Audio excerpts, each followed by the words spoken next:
नमस्कार दोस्तों, स्वागत है आप सभी का एक बार फिर से आपके अपनी YouTube channel quality content studio पर। तो दोस्तों हम पढ़ रहे हैं आधुनिक भारतीय इतिहास को, जिसके अंतर्गत आज हम लोग कवर करने वाले हैं बंगाल विजय से संबंधित इसके मोस्ट इम्पॉर्टेंट टॉप 65 एमसीक्यूज। ये सभी दोस्तों एमसीक्यू बंगाल विजय से संबंधित जितनी भी घटनाएं घटित हुई थी, जैसे कि प्लासी का युद्ध, बक्सर का युद्ध, इलाहाबाद की संधि, ब्लैक होल यानी कि काल कोठरी की घटना, इनसे रिलेटेड हैं। इससे पहले दोस्तों हमने इसका थ्योरी वीडियो का सेशन कवर किया है, वो आप देख सकते हैं, जिसका लिंक आपको डिस्क्रिप्शन बॉक्स में मिल जाएगा। तो चलिए शुरू करते हैं। फर्स्ट नंबर क्वेश्चन है हमारा कि 18वीं शताब्दी के तत्कालीन बंगाल में कौन से वर्तमान के क्षेत्र शामिल थे, यानी कि उस समय का जो बंगाल था उसमें कौन कौन से भारत के क्षेत्र शामिल थे। बांग्लादेश, बिहार, उड़ीसा या फिर उपर्युक्त सभी। तो इसका सही आंसर होगा दोस्तों ऑप्शन नंबर डी, उपर्युक्त सभी। ये तीनों ही क्षेत्र दोस्तों बंगाल के अंतर्गत आते थे 18वीं शताब्दी के समय में। सेकेंड नंबर क्वेश्चन है हमारा कि अंग्रेजों के समय में बंगाल की क्या विशेषताएं थी। बंगाल पूरे साम्राज्य का सबसे उपजाऊ एवं अमीर प्रांत था। ये ऑप्शन दोस्तों सही है। बंगाल अपने सूती वस्त्र, नील, काली मिर्च एवं रेशम कपड़ों के लिए मशहूर था। ये भी ऑप्शन दोस्तों सही है। अंग्रेजों का पूरे एशिया में केवल बंगाल से 60% वस्तुओं का आयात होता था। ये भी ऑप्शन दोस्तों सही है। पूरे एशिया में अंग्रेजों का जितना व्यापार होता था उसका 60% दोस्तों केवल बंगाल से अंग्रेजों का आयात होता था। तो इसका सही आंसर होगा दोस्तों ऑप्शन नंबर डी, उपर्युक्त सभी कथन सही हैं। थर्ड नंबर क्वेश्चन है हमारा कि ब्रिटिश ईस्ट इंडिया कंपनी को सर्वप्रथम किसने 3000 रुपये वार्षिक कर के बदले में बंगाल, बिहार, उड़ीसा में मुक्त व्यापार करने की आज्ञा प्रदान की थी। यानी कि दोस्तों अंग्रेजों के सबसे पहले 3000 रुपये की वार्षिक कर के बदले में बंगाल, बिहार, उड़ीसा को में मुक्त व्यापार करने की आज्ञा सबसे पहले किसने दी थी। तो इसका सही आंसर होगा ऑप्शन नंबर डी, शाह सुजा नामक व्यक्ति ने।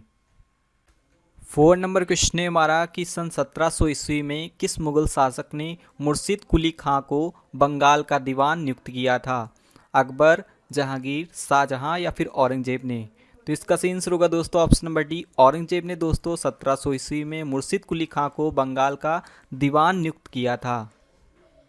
5 नंबर क्वेश्चन है हमारा कि किस मुगल शासक ने 1717 ईस्वी में मुर्शिद कुली खां को दीवान से सूबेदार का पद प्रदान किया था। जैसा कि दोस्तों हमने पढ़ा था कि 1700 ईस्वी में औरंगजेब ने मुर्शिद कुली खां को बंगाल का दीवान बनाया था, लेकिन 1717 ईस्वी में किसने उसे दीवान से सूबेदार का पद प्रदान किया था। तो इसका सही आंसर होगा दोस्तों ऑप्शन नंबर ए, फर्रुखशेर, जो उत्तर मुगल काल का शासक था।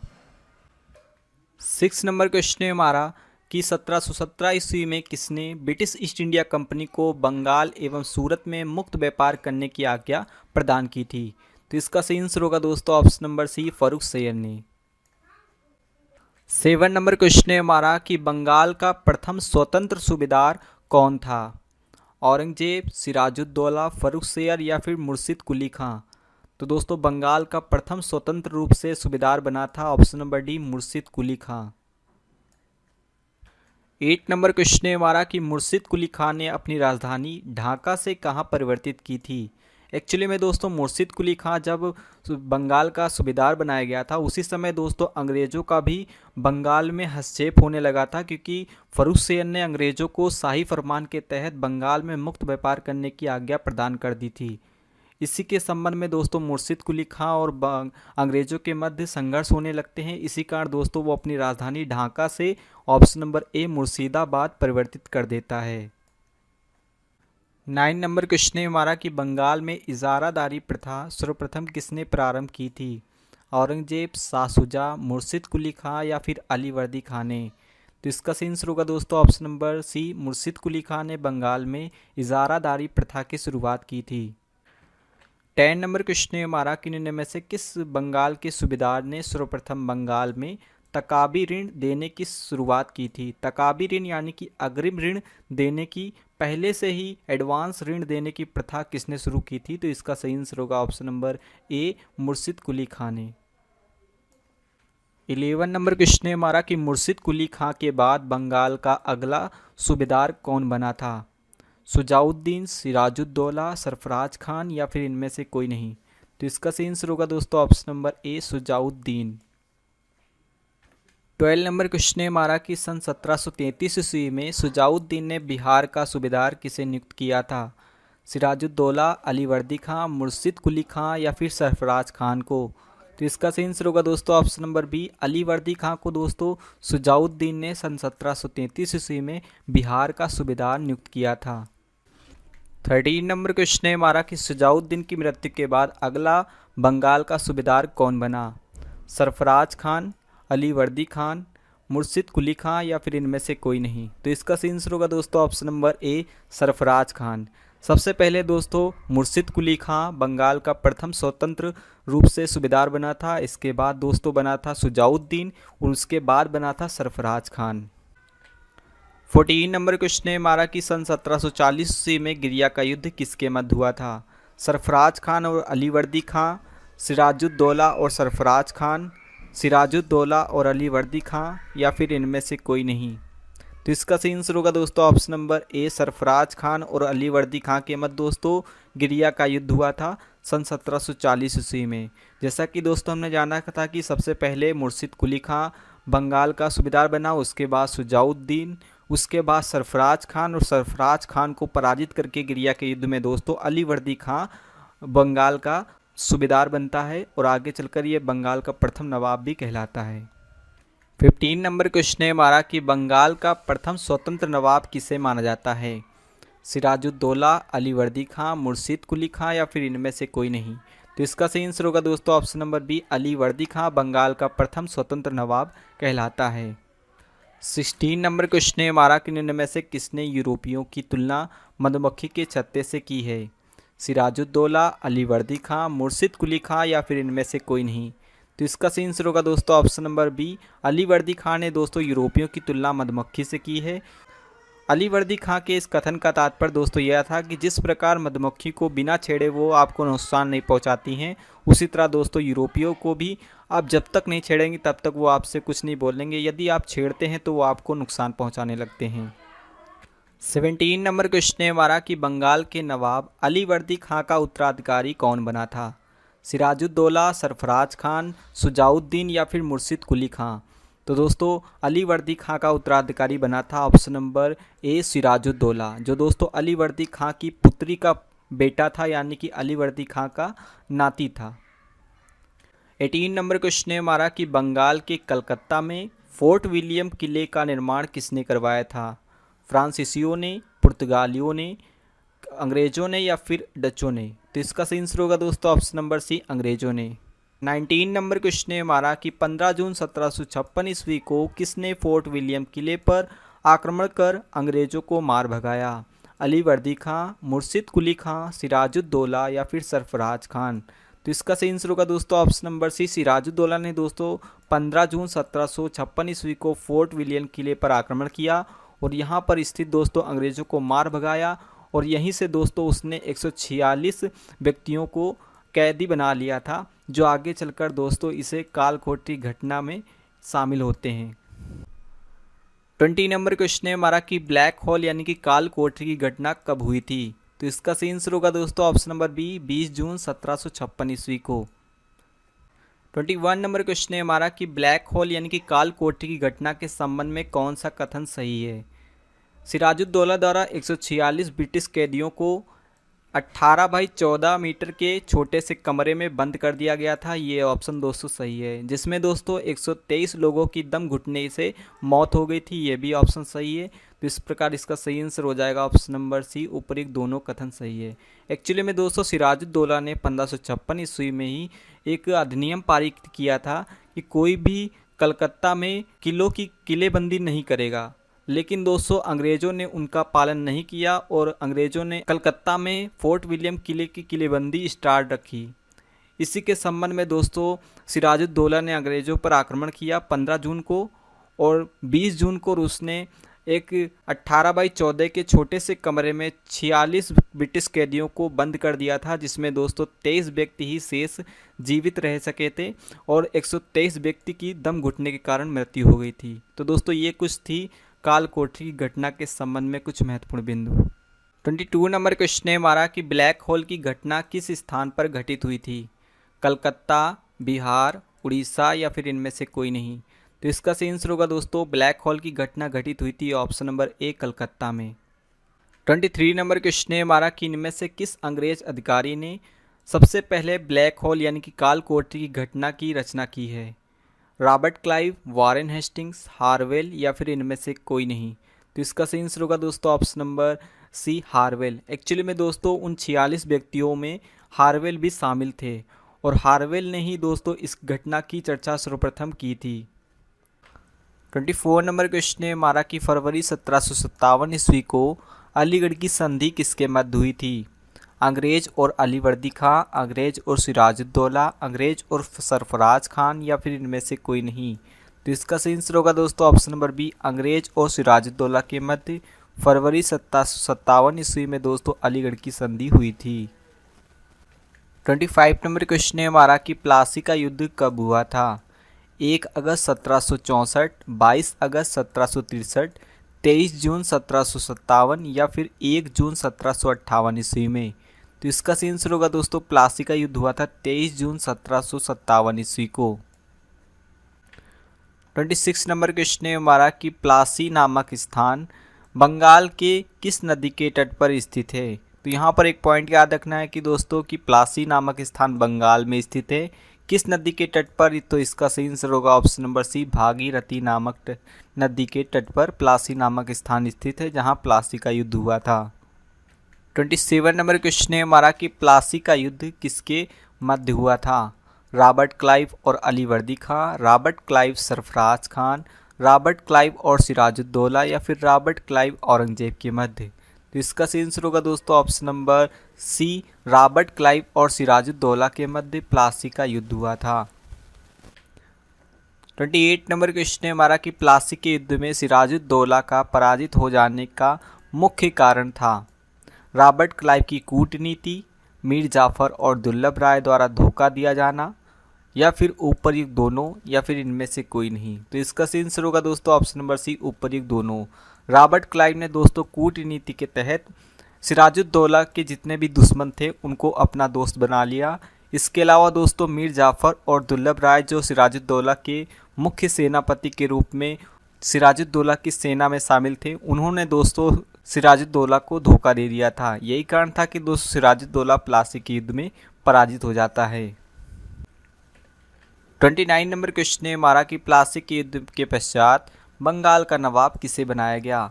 मीर जाफर, अलीवर्दी खां, मीर कासिम या फिर इनमें से कोई नहीं।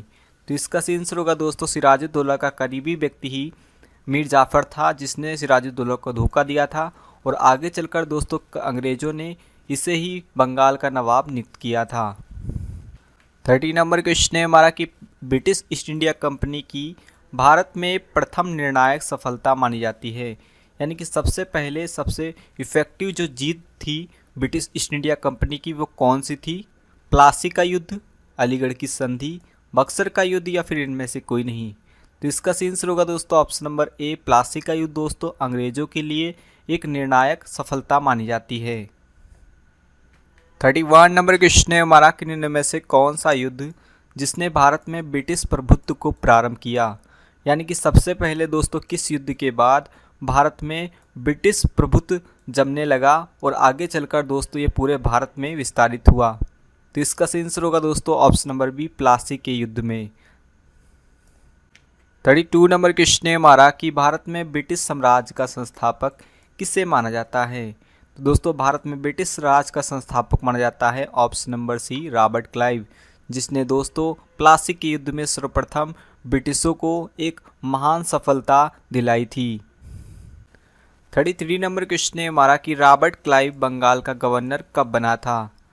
1757, 1760, 1765 या फिर 1764 ईस्वी में। तो इसका सही आंसर होगा दोस्तों ऑप्शन नंबर ए 1757 ईस्वी में दोस्तों जब रॉबर्ट क्लाइव ने प्लासी के युद्ध में विजय दर्ज की, तब इसके बाद दोस्तों वह बंगाल का गवर्नर बना था। 34 नंबर क्वेश्चन है हमारा कि प्लासी के युद्ध के समय मुगल बादशाह कौन था?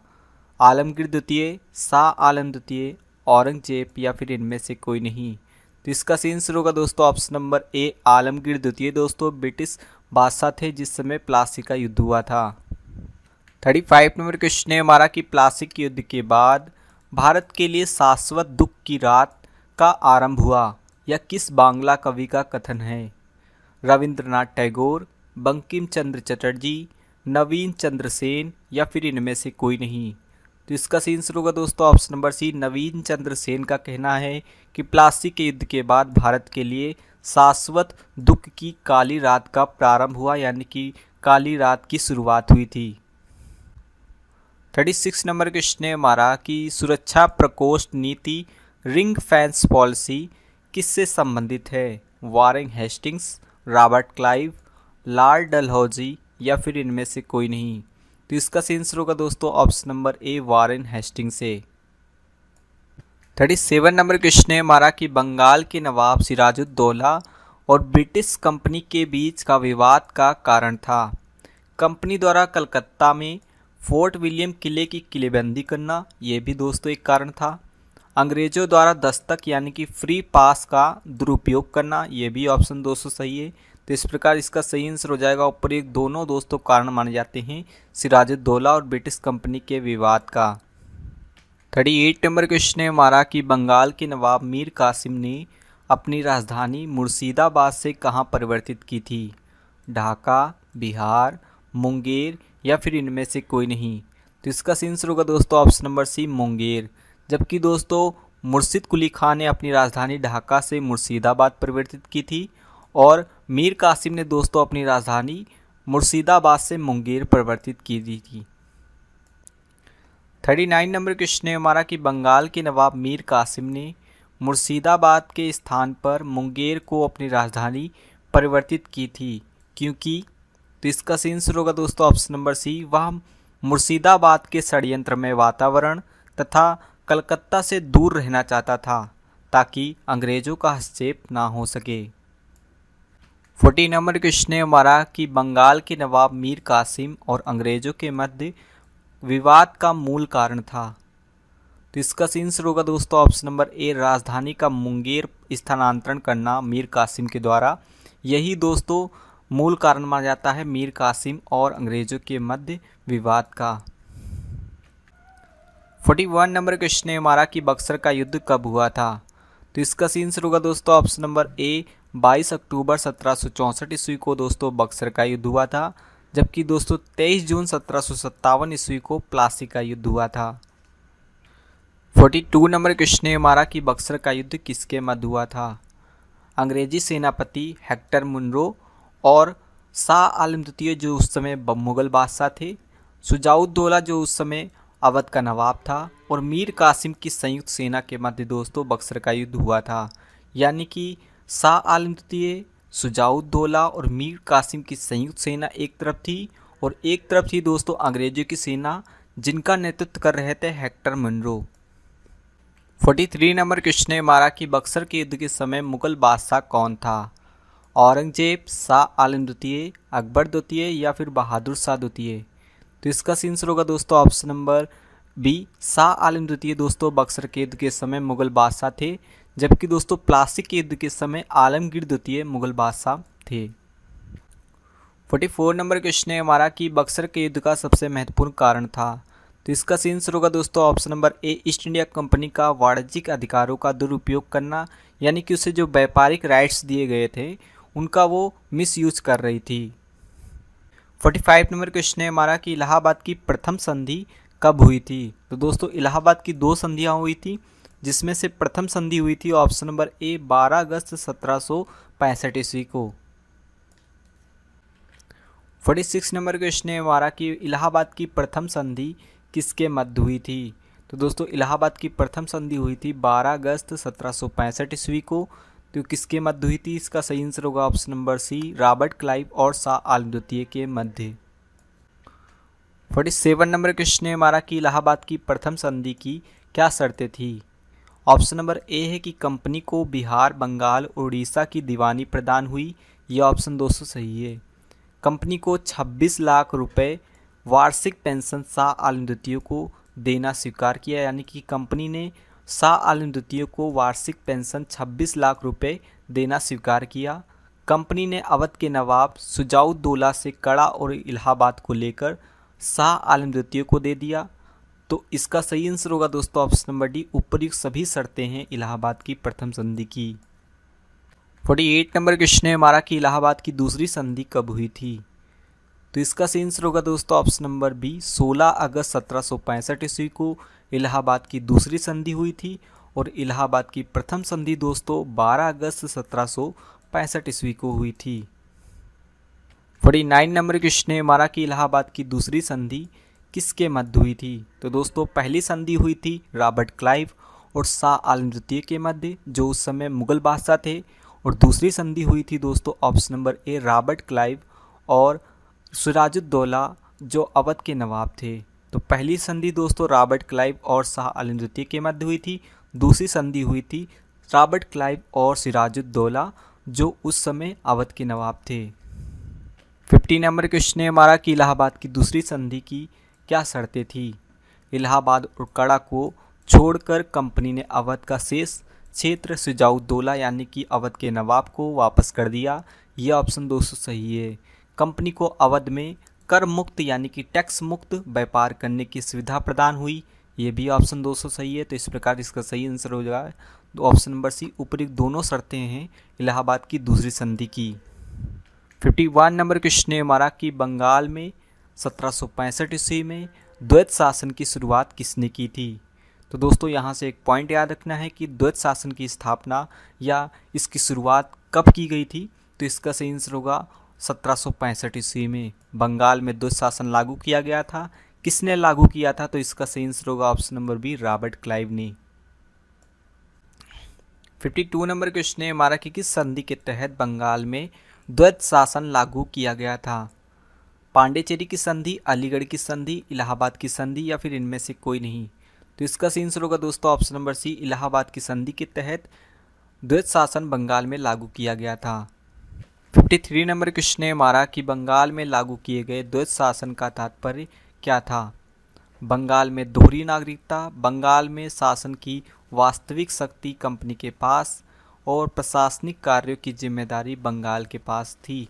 यही ऑप्शन दोस्तों सही है। बंगाल में जो दोहरा शासन यानी कि द्वैत शासन लागू किया गया था उसका तात्पर्य था कि बंगाल की जो वास्तविक शक्ति होगी वो तो कंपनी के पास रहेगी, लेकिन जो प्रशासनिक कार्य करेगा वो बंगाल का नवाब करेगा। तो इस प्रकार दोस्तों बंगाल के शासन को दो हिस्सों में बांट दिया गया था। 54 नंबर क्वेश्चन है हमारा कि बंगाल में द्वैत शासन को किसने समाप्त किया था। जैसा कि दोस्तों हमने जाना कि बंगाल में द्वैत शासन लागू किया गया था किसके द्वारा, तो रॉबर्ट क्लाइव के द्वारा। किसने समाप्त किया था। तो इसका सही आंसर होगा option number B, Warren Hastings ने।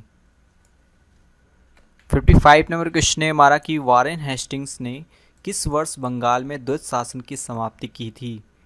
तो दोस्तों ये लागू किया गया था रॉबर्ट क्लाइव के द्वारा 1765 ईस्वी में, लेकिन इसे समाप्त किया गया ऑप्शन नंबर बी 1772 ईस्वी में।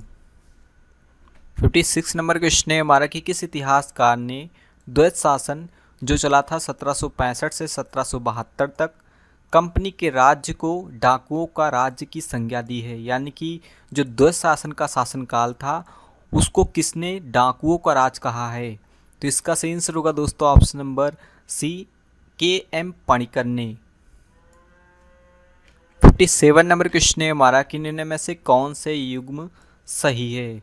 तो दोस्तों एक तरफ घटनाएं दी गई हैं और दूसरी तरफ उससे संबंधित वर्ष दिया गया है या उससे संबंधित डेट दी गई है। जैसे कि दोस्तों सिराजुद्दौला द्वारा फोर्ट विलियम किले पर अधिकार किया गया था 15 जून 1756 ईस्वी को। ये ऑप्शन दोस्तों सही है। काल कोठरी की त्रासदी यानी कि काल कोट की घटना जो घटित हुई थी वो 20 जून 1756 ईस्वी को घटित हुई थी। ये भी ऑप्शन दोस्तों सही है। अलीगढ़ की संधि हुई थी 9 फरवरी 1757 ईस्वी को। ये भी ऑप्शन दोस्तों सही है। प्लासी का युद्ध हुआ था 23 जून 1757 ईस्वी को। ये भी ऑप्शन सही है। तो इस प्रकार इसका सही आंसर होगा ऑप्शन नंबर ई, उपयुक्त सभी कथन सही हैं और दोस्तों सभी की डेट आपको याद रखनी है। 58 नंबर क्वेश्चन है हमारा कि बंगाल में किस नवाब ने 2 वर्षों के लिए सभी व्यापारियों के लिए समस्त व्यापारिक करों और चुंगी को खत्म कर एक बड़ा असाधारण फैसला उठाया था। तो इसका सही आंसर होगा दोस्तों ये फैसला लिया था option number D, Mir Jafar ने। यही कारण था कि दोस्तों मीर जाफ़र को अंग्रेज़ों ने हटा दिया था उसके पद से और मीर कासिम को दोस्तों उसके स्थान पर जगह दी। 59 नंबर क्वेश्चन है हमारा कि रॉबर्ट क्लाइव के हाथों की कठपुतली नवाब मीर जाफ़र को अंग्रेज़ों ने 1760 ईस्वी में हटाकर किसे बंगाल का नवाब बनाया था, जो कि अभी पहले हम डिस्कस कर चुके हैं। इसका सही आंसर होगा option number A, Mir Qasim को। क्योंकि दोस्तों बंगाल का नवाब जो मीर जाफ़र था वो सभी व्यापारियों को छूट देने लगा था, इस कारण दोस्तों अंग्रेज उससे खफा हो गए थे और इसके स्थान पर दोस्तों उसने मीर कासिम को जगह दी थी। मीर कासिम दोस्तों बंगाल का नवाब बना था 1760 ईस्वी में। 60 नंबर क्वेश्चन है हमारा कि कर्नल क्लाइव का गधा या सियार की संज्ञा किसे दी गई है, यानी कि जो कर्नल रॉबर्ट क्लाइव थे उनका गधा और सियार कौन था। तो इसका सही आंसर होगा option number B, Mir Jafar. 61 number question है हमारा कि इलाहाबाद की संधि 1765 के बाद रॉबर्ट क्लाइव ने मुर्शिदाबाद का उप दीवान किसे नियुक्त किया था। तो इसका सही आंसर होगा दोस्तों option number B, Mohammad Raza Khan को दोस्तों रॉबर्ट क्लाइव ने इलाहाबाद की संधि के बाद मुर्शिदाबाद का उप दीवान बनाया था। 62 नंबर क्वेश्चन है हमारा कि निम्न में से किस भारतीयों को रॉबर्ट क्लाइव ने बिहार का दीवान नियुक्त किया था। तो इसका सही आंसर होगा दोस्तों ऑप्शन नंबर सी, राजा सिताब राय को दोस्तों रॉबर्ट क्लाइव ने बिहार का दीवान बनाया था और मोहम्मद रजा खान को दोस्तों मुर्शिदाबाद का उप दीवान नियुक्त किया था। 63 नंबर क्वेश्चन है हमारा कि अंग्रेजों द्वारा कलकत्ता और फ्रांसीसियों द्वारा चंद्रनगर की किलेबंदी सुदृढ़ करने का विरोध करते हुए बंगाल के किस नवाब ने कहा था कि तुम व्यापारी हो, तुम्हें किले का क्या करना है, मेरे संरक्षण में रहते हुए तुम्हें शत्रु का कोई भय नहीं है। तो दोस्तों ये कथन किसने कहा था। तो इसका सही आंसर होगा option number C, Alivardi Khan ने। 64 नंबर क्वेश्चन है हमारा कि बंगाल का वह नवाब कौन था जो जानता था कि वह अंग्रेजों को बंगाल भूमि से निकाल बाहर कर सकता है, किंतु ऐसी स्थिति में उसके ही शब्दों में कहा जाए समुद्र में आग लग जाएगी, यानी कि कौन कहता था यदि अंग्रेजों को बाहर निकाल दिया जाएगा मार के तो समुद्र में आग लग जाएगी। तो दोस्तों ये कथन किसका है। तो इसका सही आंसर होगा option number B, Alivardi Khan का। नेक्स्ट एंड लास्ट क्वेश्चन है हमारा कि कलकत्ता की सुप्रीम कोर्ट के एक न्यायाधीश ने बंगाल के किस नवाब को भूसे से भरे एक बैताल यानी कि फैंटम के रूप में उल्लेखित किया है। तो इसका सही आंसर होगा दोस्तों ऑप्शन नंबर ए, मुबारक कुद्दौला को। तो दोस्तों आज के लिए इतना ही। उम्मीद है दोस्तों आपको सेशन अच्छा लगा होगा। इससे पहले दोस्तों इसकी थ्योरी वीडियो आपको पढ़ाई गई है जो आप प्लेलिस्ट में जाकर देख सकते हैं या फिर इसका लिंक आपको डिस्क्रिप्शन बॉक्स में मिल जाएगा, आप उसे देख सकते हैं। उससे दोस्तों आप इसका कॉन्सेप्ट क्लियर कर सकते हैं और इस वीडियो के माध्यम से आप इसकी प्रैक्टिस कर सकते हैं। इस वीडियो कंटेंट की PDF भी दोस्तों आप फ्री ऑफ कॉस्ट डाउनलोड कर सकते हैं, उसका भी लिंक आपको डिस्क्रिप्शन बॉक्स में मिल जाएगा। तो मिलते हैं नेक्स्ट वीडियो में, तब तक take care and good bye.